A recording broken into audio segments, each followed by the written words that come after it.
کلام، خدا اور زندگی. کتنے الفاظ ہیں جو بنیادی ہیں جن پہ زور دے کر بات کی گئی ہے ان چاروں آیات میں؟ وہ کون کون سے الفاظ ہیں؟ پہلا، اس کے بعد زندگی. آمین. ابتدا میں کیا تھا؟ کلام خدا کے اور کلام. اگر آپ آیت نمبر 14 پڑھیں، کسی کو مائک دے دیجیے گا، ساتھ ساتھ ہمارے جو پڑھنے ہوں گے وہ جلدی سے پڑھ لیا کریں. ابتدا میں کلام تھا اور کلام خدا کے ساتھ تھا، اور کلام کیا تھا؟ خدا تھا. یعنی ان آیات میں آپ نے یاد رکھنا ہے، ہم نے سیکھنے کو ملا ہے کہ کلام جو ابتدا میں تھا وہ خدا تھا. وہ کیا تھا؟ کلام کیا تھا؟ اب وہی کلام آیت نمبر 14 میں اس کے بارے میں کیا لکھا ہے ذرا سنیے گا. اور کلام مجسم ہوا اور فضل اور سچائی سے معمول ہو کر ہمارے درمیان رہا، اور ہم نے اس کا ایسا جلال دیکھا جیسے باپ کے اکلوتے کا جلال. ابتدا میں کلام تھا، کلام خدا کے ساتھ تھا، کلام خدا تھا. وہی کلام جو ابتدا میں تھا اس نے جسم لیا، وہ مجسم ہوا، وہ انسان بن کے انسانوں کے درمیان رہا، اور انسانوں نے اس کا ایسا جلال دیکھا جیسا باپ کے. اگر آپ غور کریں جو کلام ابتدا میں تھا اس کے بارے میں اس کی ڈسکرپشن یہ ہے کہ ہر چیز اسی کلام سے بنی ہے. کوئی چیز بھی اس کلام کے بغیر وجود میں نہیں آئی. ہر چیز اس کلام سے بنی ہے، اور وہی کلام خود ان چیزوں میں بعد میں مجسم ہو کر آیا. انسان، آسمان اور کہکشائیں، گلیکسیز، یہ دنیا کی ہر چیز جو وجود رکھتی ہے وہ خدا کے کلام سے بنی ہے. اور پھر ایک وقت آیا جب خدا اپنے کلام سے بنی ہوئی چیزوں میں خود انسان بن کر آیا. خود کیا بن کر آیا؟ 5 میں پلیز پڑھ دیجیے گا. اور نور تاریکی میں چمکتا ہے اور تاریکی نے اسے قبول نہ کیا. اور نور تاریکی میں چمکتا ہے اور تاریکی نے اسے قبول نہ کیا. تو ہم نے 3 الفاظ پہلے سیکھے تھے. پہلا کیا تھا؟ اس کے بعد اب چوتھا لفظ ہے نور. چوتھا لفظ کیا ہے؟ اس آیت میں ہمیں جن الفاظ پر غور کرنا ہے جن سے ہمیں سیکھنے کو ملے گا، جو آج کی ہماری قرآن کا حصہ ہوں گے، وہ یہ 4 الفاظ ہیں. پہلا، دوسرا، تیسرا، چوتھا. اتنے انٹیلیجنٹ لوگ بیٹھے ہوئے ہیں، اپنے لیے ذرا تالیاں بجائیں. اپنے لیے تالیاں بجاتے ہوئے کنجوسی کم کیجیے اور تالیاں زیادہ کیجیے. ہمیں خود کو بھی اپریشیٹ کرنا چاہیے. ضروری نہیں کہ دوسرے ہمیں ہمیشہ اپریشیٹ کریں. پیدائش پہلا باب پہلی ہے. کیا لکھا ہے کسی کو یاد ہو؟ ابتدا میں کس کو بنایا؟ کس نے بنایا؟ خدا نے. اور کیا لکھا ہے خدا نے روشنی کو کیسے بنایا؟ اگر آپ کو یاد ہو تو کیسے بنایا خدا نے روشنی کو؟ روشنی ہو جائے. خدا نے کہا کہ روشنی ہو جائے اور روشنی ہو گئی. ہم نے جو یوحنا میں پڑھا، کیا یہ ایک پیدائش کے پہلے باب میں ملتی جلتی چیزیں نظر آتی ہیں آپ کو کہ نہیں آتی؟ ہم نے یوحنا میں کیا پڑھا؟ ابتدا میں کیا تھا؟ اور ابھی ہم نے سیکھا کہ پیدائش کی کتاب میں لکھا ہے کہ خدا نے کلام سے کس کو تخلیق کیا ہے؟ روشنی کو. خدا نے کہا روشنی اور روشنی، اور اس کے کلام سے ہی، جیسے ابھی آپ نے کہا زمین کی ہر چیز اس کے کلام سے تخلیق ہوئی ہے. آمین. کلام اور زندگی. یہاں پر یوحنا کی انجیل میں آپ نے سیکھا ہے کہ وہ زندگی تھا، یعنی وہ کلام، اور وہ زندگی آدمیوں کا نور تھی. اب یہاں پر پیدائش میں جس زندگی کی بات ہو رہی ہے یا جس زندگی کی بات کی گئی تھی کہ خدا نے آدم کو تخلیق کیا، آدم کے نتنوں میں زندگی کا دم ہوگا، باب نمبر 2 آیت نمبر 7 غالباً، وہاں پر خدا نے اس میں زندگی کا دم ہوگا. یہاں پر یوحنا میں جس زندگی کی بات ہو رہی ہے یہ اس زندگی سے فرق زندگی ہے، کیونکہ اس زندگی کو، اس نور کو تاریکی نے ریجیکٹ کر دیا ہے، ٹھکرا دیا ہے، قبول نہیں کیا. تاریکی نے قبول نہیں کیا. لیکن ابتدا میں خدا نے جب دیکھا کہ اندھیرا ہے تو خدا نے کہا کہ روشنی اور روشنی ہو گئی. خدا نے تاریکی کو کیا کیا ہے؟ ان دونوں دونوں کو ایک دوسرے سے جدا کیا ہے. پیدائش میں زمین کی تخلیق کی بات ہو رہی ہے، لیکن یوحنا میں خدا کے بیٹے یسوع کے مجسم ہونے کی بات ہو رہی ہے. آمین. پیدائش میں بھی کلام ہے، اور یوحنا کے پہلے باب میں بھی کس کا ذکر ہے؟ کلام کا. پیدائش میں بھی زندگی کا کام ہو رہا ہے، اور یوحنا کی انجیل پہلے باب میں بھی زندگی کی بات ہو رہی ہے. پیدائش میں بھی نور اور تاریکی کا ذکر ہے، یوحنا میں بھی نور اور تاریکی کا ذکر ہے. آمین. پیدائش میں بھی تاریکی اور نور کو جدا کیا گیا ہے. یوحنا میں بھی ہمیں ملتا ہے کہ تاریکی نے نور کو قبول. یسوع جب اپنوں کے پاس آیا اور اس کے اپنوں نے اسے قبول نہ کیا، تاریکی نے نور کو قبول نہ کیا. وہ تو زمینی تخلیق تھی، دنیاوی تخلیق تھی، لیکن یہاں پر خود خالق جو ہے وہ اپنی تخلیق کردہ چیزوں میں انسان بن کر آیا ہے. ہاللیلویا، ہاللیلویا، ہاللیلویا. اس کی وجہ یہ ہے کہ پیدائش اور یوحنا ان دونوں کے درمیان میں کچھ ہوا تھا. پیدائش اور یوحنا ان دونوں کے درمیان میں کچھ ایسا ہوا تھا جس کی وجہ سے خالق کو انسان بن کر اپنی تخلیق کردہ چیزوں میں آنا پڑا. آج ہم اسی بارے میں سیکھیں گے کہ وہاں ایسا کیا ہوا تھا. لیکن اس سے پہلے ہم بنیادی رقص کی طرف بڑھیں جو نچوڑ ہے آج کی تعلیم کا. کتنے لوگ جانتے ہیں کہ زندگی کیا ہے؟ ہر شخص کے نزدیک زندگی کی ڈیفینیشن فرق ہے. آپ غور کریے گا، شاعر کے نزدیک زندگی کیا ہے؟ اس کی شاعری یا کسی کی شاعری یا اچھی شاعری کیا ہے؟ زندگی. اگر آپ موسیقار سے پوچھیں گے تو وہ کہے گا موسیقی، میوزک جو ہے وہ زندگی ہے، وہ لائف ہے. اگر آپ اچھے طالب علم سے پوچھیں گے وہ کہتا ہے پڑھنا، تعلیم، علم، نالج ہی زندگی ہے، اس کے علاوہ زندگی نہیں ہے. اگر آپ کسی اور شخص سے پوچھیں گے تو اس طرح کی ڈیفینیشن سننے کو مل سکتی ہے زندگی کی. زندگی is just like a game, life is just like a game. زندگی ایک کھیل کی طرح ہے. اگر آپ کو اصول آتے ہیں آپ زندگی میں جیتیں گے، اصول نہیں آتے تو آپ ہاریں گے. ہر شخص کے نزدیک زندگی کی ڈیفینیشن فرق ہے. ہم اسی عقیدے کا جب اقرار کرتے ہیں یا جب بائبل پڑھتے ہیں تو بائبل ہمیں کیا بتاتی ہے؟ یسوع نے یوحنا 14:6 میں کیا کہا ہے؟ راہ، حق اور زندگی. یوحنا 10:10 میں یسوع نے کیا کہا کہ میں اس لیے آیا کہ تم زندگی پاؤ اور کون سی زندگی؟ کثرت کی زندگی پاؤ. آمین. یسوع نے کہا زندگی کی روٹی، زندگی کا پانی. تو اب آپ کو سمجھ آئے کہ زندگی کیا ہے؟ زندگی کیا ہے؟ زندگی ایک شخص ہے. شخص کا نام کیا ہے؟ ذرا آدر سے بولیے گا. زندگی ایک شخص ہے اور اس شخص کا نام کیا ہے؟ ابتدا میں یہ تو نہیں لکھا ابتدا میں یسوع تھا، کیونکہ ابھی یسوع مجسم نہیں ہوا تھا. یوحنا بتاتا ہے کہ جو ابتدا میں کلام تھا وہ وہی کلام تھا جو مجسم ہوا تھا، جس نے جسم لیا. ہاللیلویا.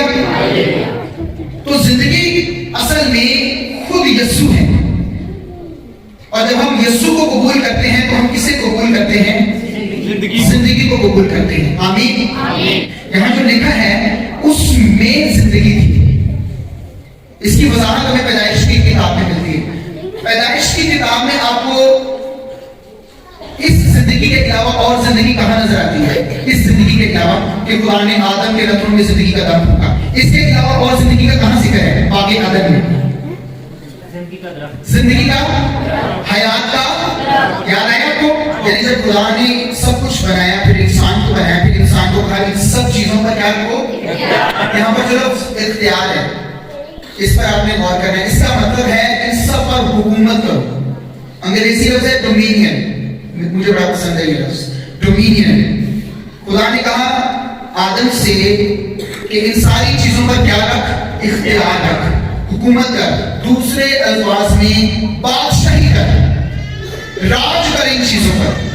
یہ ساری چیزیں تیرے لیے ہیں، تو ان ساری چیزوں پر اختیار رکھ، بادشاہی کر، حکومت کر، راج کر، ڈومینین کر. انگریزی لفظ جو ہے پیدائش 2:17. لیکن نیک و بد کی پہچان کے درخت کا کبھی نہ کھانا، کیونکہ جس روز تو نے اس میں سے کھایا تو مرا. کیا لکھا ہے یہاں؟ خدا آدم سے کلام کر رہا ہے کہ تو نے نیک و بد کے درخت میں سے کبھی پھل اگر کھایا تو مرا. یہاں پر جو لفظ مرا ہے بائبل میں سب سے پہلے